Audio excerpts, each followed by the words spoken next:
Tesco Suicide. Sneaker Pimps live on KCRW. I'm Chris Doritas. Morning becomes eclectic.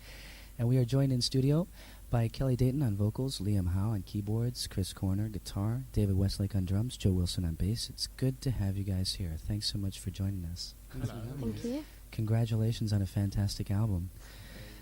Sneaker Pimps, I mean, I get so many questions. What the heck is that name? Where does this name come from? And I go into the story about how it's a Beastie Boys reference, right? Tell me where you first heard the term Sneaker Pimps and where you came up with that. It's actually from an English TV show, and Mike D has this kind of mate who can't play any instruments, so he sends them around New York finding old school trainers. This is the truth. That's bona fide.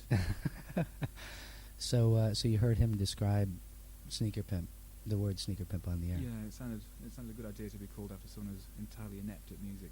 We do the reverse. We get people who can buy trainers and get them to play instruments. I see.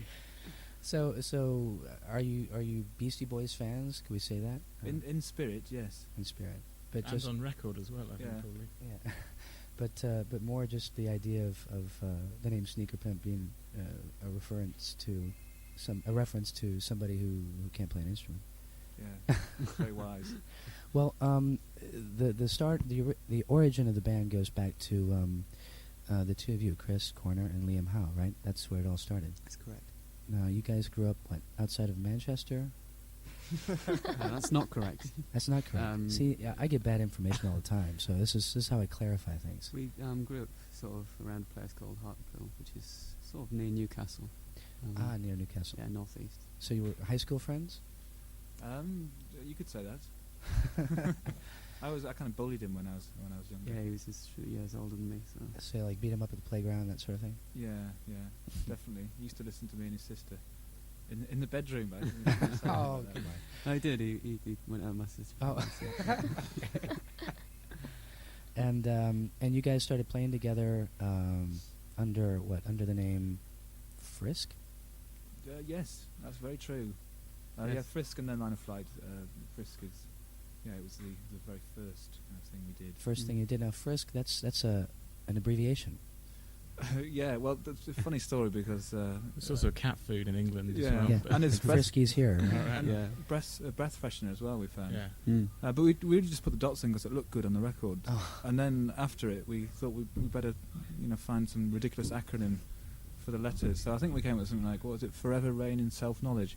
Nice. Which is kind of, I suppose, pretentious enough for our purpose. Yeah, right.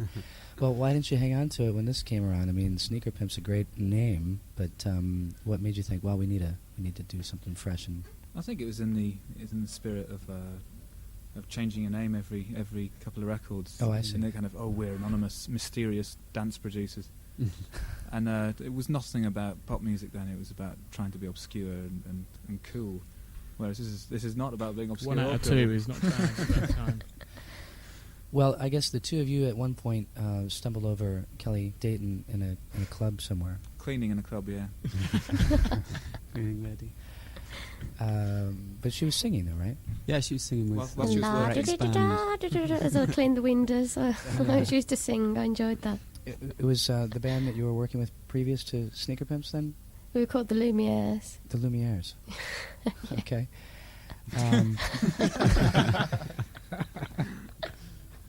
Sounds like a doo-wop group or something.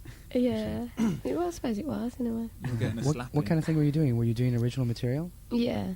And I just had this fantasy that you were like singing in a Holiday Inn, cover tunes or something.